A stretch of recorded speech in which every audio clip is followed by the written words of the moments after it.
Hi everyone, I hope you're all well. So, one thing that I want to share with all of you today is to be in divine consciousness. As you are on the twin flame journey, you will know that many times the mind tends to go into overthinking about the journey, the ups and downs, your twin flame, what's happening, and this kind of a consciousness that if one stays in of overthinking, overanalyzing, judging, and constantly planning for the future, constantly trying to see what you're getting out of life situations, a transactional way of being, which is the nature of the mind and the nature of the physical 3D reality, that will really take away from you on this journey. And if you want to be out of this journey or out of this way of being in your journey of overthinking, of being in this vibrational space where there is no peace in your mind, in your heart, then one thing to do is to develop divine consciousness. And divine consciousness, it's not something that you are going to develop for the first time. You come from the divine consciousness, you are divine consciousness. But we forget that we are the divine consciousness and we relate to the world through, the body, mind, and the identities we have and the way we've basically just come into being and come into experiencing our life throughout our lives. So, shifting into divine consciousness, and what is that? It's the ultimate gift that you will give to yourself, and not just for your twin flame journey, but for everything that you're doing, that for the life that you have, for the rest of your life. We are not separate from the divine. We are literally just, like, you can say we are the drops of the divine. We If the divine is a whole ocean, we are the drops of that ocean. And as you would have already heard, how that drop of ocean also carries the whole ocean within itself. So this kind of a reminder, if you can powerfully experience this, to experience the divine, to experience that you are divine, that kind of an experience, when it happens to us, it happens when the mind is completely shut out. So, in intense meditations, it can happen.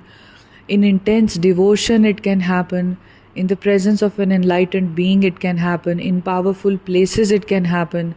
In powerfully consecrated temples, it can happen.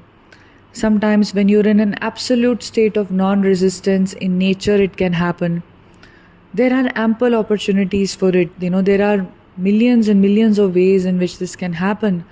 And the only problem we have is that we are associating with the mind and we are trying to associate with the divine through the mind. Now, this is where sometimes, religion has faulted us, because the way it is passed on, it loses the essence of what it is to be spiritual. The essence of religion is also spirituality. It is also to remind you of your divine consciousness, your divine nature. But often, what religion tends to do is it tends to go into all other aspects and makes the other aspects that were earlier the instruments, just the mere instruments through which you remembered the divine. It makes those instruments to be more supreme than the divine remembrance itself. So this is the problem with religions, and then there are other things that develop around it, and we kind of get lost in all of that. But all in all, I would just like to say that whatever religion you come from, remember that you are divine, and the essence of whatever is your practice, is to bring you to that awareness of your divinity. And that awareness of divinity, literally, it has nothing to do with the mind. When you experience divinity, it is such an overwhelming emotion. because it's not even an emotion. You're overwhelmed, you're crying, maybe you're laughing, whatever it is that you're experiencing, it has nothing to do with the mind. It's just a great state of overwhelm, to be reminded of our divine origins. And in this state, the way you're existing, if you have to use the mind to explain this, you are experiencing your oneness with the divinity. And in this state, you will not have this, there is no room for desire, thought, bad feelings, negative stuff. That's all created by the mind. And this is why all spiritual teachers are urging you to go beyond the mind. There are meditations about no mind. You only experience yourself when you're not in the mind. When we are in the mind, we will always be in a state of lack. We will find faults with everything. We will judge everybody. Like you're just walking, let us say, and let us say you're standing in a queue, okay? And you've been standing for 15 minutes in a long queue to go somewhere, maybe to buy something or to offer something or something like that, or to get food, whatever it is. And somebody comes and um, somebody is standing maybe two places ahead of you, and five people come in, and this person standing ahead of you allows these five people who are related to this person to come and stand in front of you. What would be your reaction to this situation? Honestly, the reaction is going to be, this is not fair, this is unjust, I've been standing for 15 minutes, I'm tired, I have to go somewhere, I have a bus to catch, or I'm getting late, or I'm just like, it's really hot. How dare this person bring these five people in front? It really messes me up. It's not, this is how this whole dialogue is going to be of the mind. And then in our egoic mental space, that is also going to lead us to take action, where we will revolt. We will say, why did you do this? This is not allowed, this is not fair, and this and that. We'll go into this. Now what I'm going to suggest is going to sound really, really counterintuitive, and it's going to sound really triggering, and it's going to sound really unfair. It's going to go against all fairness that the mind can ever conceive. But I would just say that when you're operating in divine consciousness, you will allow this. Even this seemingly atrocious situation will not seem atrocious, because divine consciousness will, you don't care. Everything is divine. People cutting the line are divine. People allowing others to cut the line are divine. The timing of you reaching that, of being attended to, for whatever you're standing in the queue, that's divine, right? So this is the state of divine consciousness. It kind of takes you away from the mind, and it's not that you will not have mental dialogue. You may still have mental dialogue, especially in the beginning, but you will be aware of that mental dialogue. You will be aware of, that surge of anger inside of you when somebody does this, while you're standing in the queue with a lot of effort. But you will not be a slave to that anger. When you are operating in the grace of God, the grace of divine, you don't have room for feelings of anger, resentment, hate, jealousy, or whatever. It just doesn't work. You are in a natural state of allowing. There is no fear, there is no such thing. So for twin flames, especially because this is a channel where I am speaking to twin flames, I will say that this is a very, very beautiful experience, and it's very useful for twin flames, because the journey can be very arduous. It can be, like I said, it can be really tricky, and the mind can keep putting in more and more doubt and fear, and all your stuff is coming up to be healed. You're purging for the collective feminine, you're purging, your masculine is purging for the collective masculine. You're also purging for, your ancestors. It's naturally happening. You can't do anything about it. So there is a lot of stuff. You're very sensitive. You're more sensitive to other people's, awareness, and other people's thought processes as well. Other people's energies also impact you. And you can't do anything about it. You can't be like, I'm going to go live in a mountain and I'll not meet anybody. That's not the way it works. You're also living in society as much as you are solitary, you're also from time to time going out and about in the world, and it's a whole process for you, whatever is happening.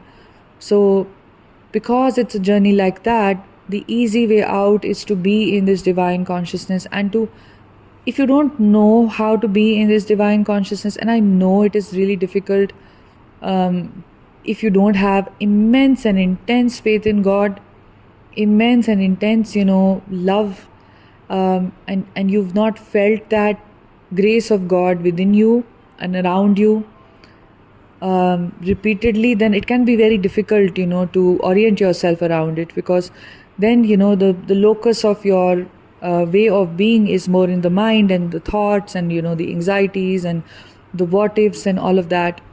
And it's kind of like having your locus in separation from God, and definitely in separation from your twin flame. So if you don't have any of this opportunity, you've not had this opportunity to be in divine consciousness, set the intentions for it. You are not apart from the divine. You are a part of the God, and you are a part of the divine. So have an intention that I want to connect with the divine, and let the universe really help you connect with the divine in some way or form. If something comes to you, a guidance comes to you, a message comes to you to go somewhere, to be in some place, to travel to another country, to go somewhere else, or whatever it is, then do that, and allow yourself to have that opportunity to experience that state of mindlessness. And here I don't mean mindless in the sense of like insensitivity, but a space where the mind is not interfering with your experience of life and your way of being. Mind is a great gift, but we are using the mind as if it's become a curse. And we never have moments, most of us don't have moments where we are just being and we are not thinking. We're just being, just allowing, just letting be, being in the present moment. We're everywhere because the mind is everywhere. It's either in the past or in the future, and it's rehashing the same cycles, the same karmic stories, time and time again.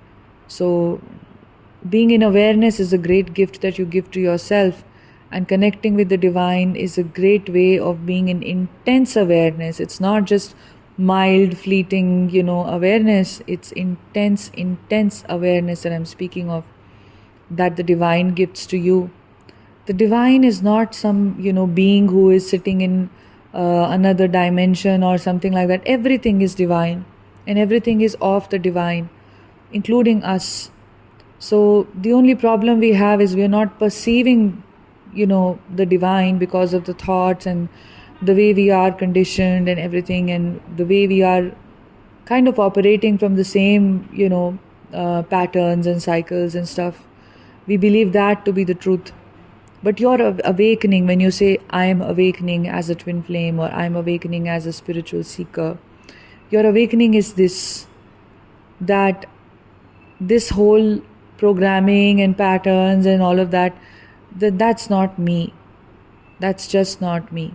And this is why an awakened being has nothing to do with soul contracts, has nothing to do with, like karmic stuff, like past life, all that. You kind of purge all of that out. This is what, as a twin flame, you're very lucky to be going through this journey. Otherwise, it takes lifetimes to ascend. And this is a hard journey. It's a painful journey. It has its triggers. You're constantly triggered about something or the other, But this is the gift that you're receiving after going through this painful purge of your union, of becoming one with God. And it's literally, the pain is, by the end of it, you will feel that, especially when you meet and see other spiritual seekers, who are struggling, who don't have that receptivity, who don't have that understanding. You will see what a gift it has been for you. So that's all I wanted to speak about, just having divine consciousness. If you want to learn more about having this divine consciousness, going deeper into this, if you're struggling with it, even I can help you with this. or any other patterns that are coming up for you, anywhere you feel stuck on your journey, if you feel like I need some guidance, I have some blocks coming up, or I don't know how to kind of move forward. And if you like the wisdom that I share here, you feel a connection with me, then you can check out the link which is in the description box, simplymeet.me. It'll be like app.simplymeet.me slash I'm a complete life. And click on the link and see the kinds of sessions that I offer, and then you can email me to book a session. And we can go really deep into doing this healing work. Sending you lots of love. Take care. Bye.